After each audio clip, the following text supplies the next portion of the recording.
So Robert Whittaker was talking about his future, and Robert's attitude right now is awesome. I remember when I was competing, it's hard to have the right frame of mind. It comes and goes. I'm sure Whittaker would tell you the same. I can just tell you right now, he's in a very good head place. I think he was very happy with his performance. I think that he thinks that he beat Adesanya. I thought he beat Adesanya. But Whittaker, as soon as he got to the post-fight press conference, and that's a big down, guys, right? Whatever goes up in life must come down. And as soon as all that adoration and all of that attention goes away, I mean, that's a drug that just got taken from you. Mostly guys are down in the dumps at the press conference. Somebody in the media is trying to build them up, you know. Whittaker wasn't like that. Whittaker wanted to win, but I do remember what he said, because he said, I will fight anybody as quickly as I need to fight them to get back to this spot. Great attitude. Can he?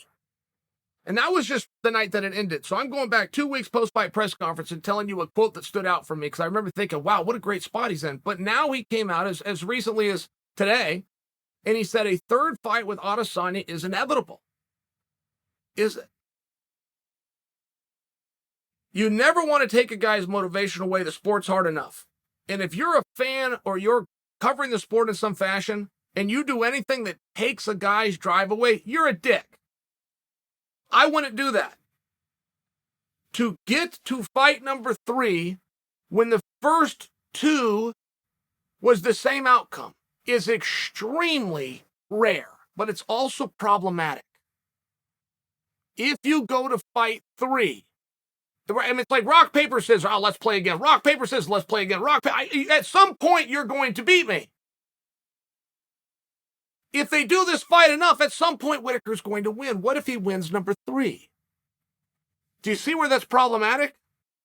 They now have to go to number 4.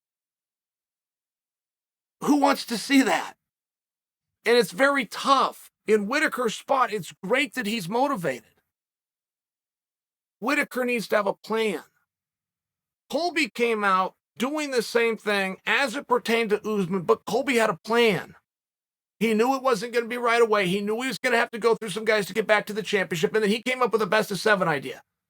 He broke down the rounds. He won. He broke down the rounds. Usman won. He says that we're knotted and we got to go to the best-of-7. Not only do we fight a third time, we're fighting a fourth time guaranteed. It was a story.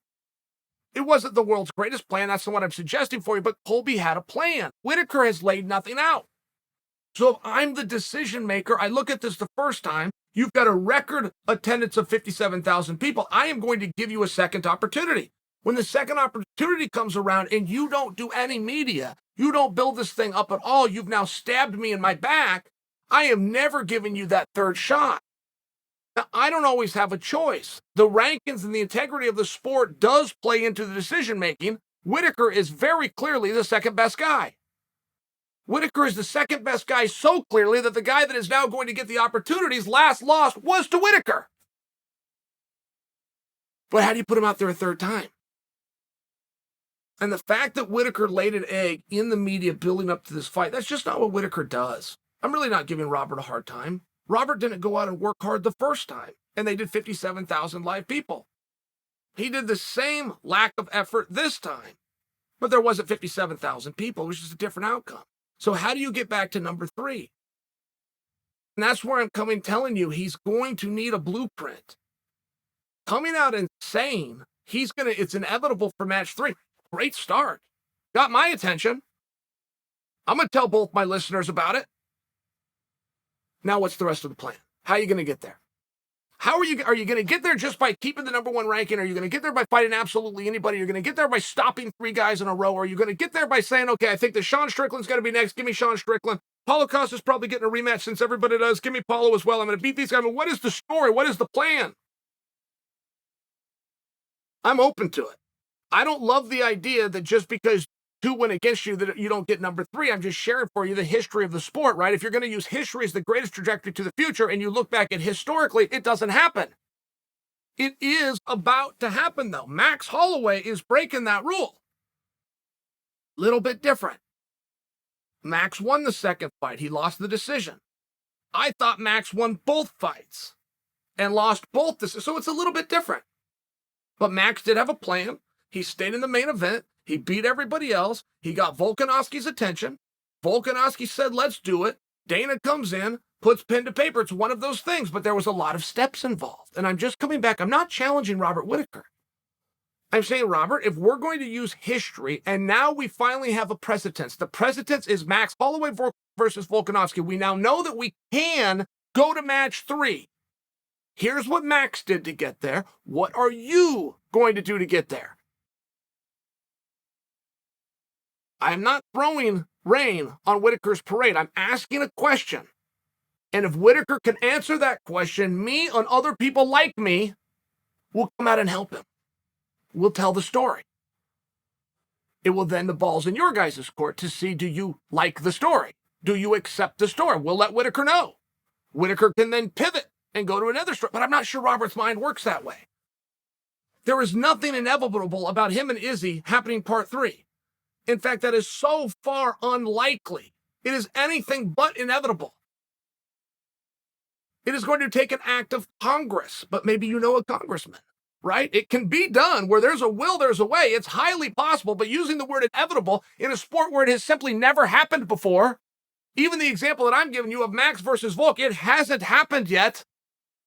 There is no precedence for this, and you stab the promoter in the back. The one guy you need to do you the favor, you just screwed him. Do you have a plan to fix that? I would suggest a handwritten letter, not a text, not a phone. I would write him a letter and mail it to the 2nd floor of the offices of the Ultimate Fighting Championship located in southern Las Vegas. That's what I would do. Is there any part of a plan? And how would it be inevitable? Why would Izzy want to do that?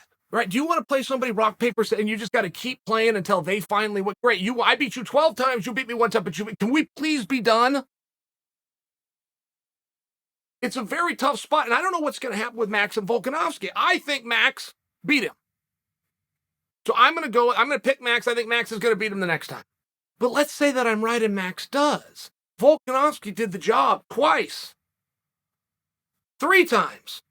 Max has to give him a return fight, and it's the same spot where Max and Volk are clearly the best 2 guys. How many times do we do the same fight? I can't answer that question. I'm open to it. You guys can't answer it, though, either, because we don't have history as setting a precedence leading us to the trajectory that we're going to do it at all. So it's anything but inevitable. I stand by my advice of Robert Whittaker. I think he is a fantastic talent. I think he is amongst the greatest to have ever done it. I love the idea that he is motivated. I love the confidence that he gained going in there with somebody as good as Izzy, making it all 25 minutes and having people, myself included, think that he won. I think he's in a really great spot. I don't think he can get a world championship fight as long as Adesanya is holding that belt at middleweight ever again. And I think Whittaker needs to leave the division.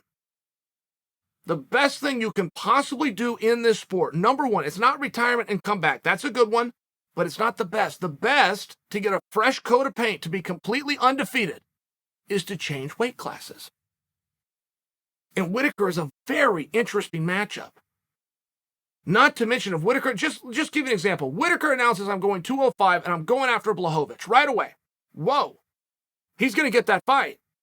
And if he can beat the guy that was just the champion, he just showed that he deserves to have an opportunity for a championship. I could give you paths at 205 pounds that Whittaker is an announcement and a contest away from having an opportunity to fight for a world championship again. And in that scenario, he could get Izzy back.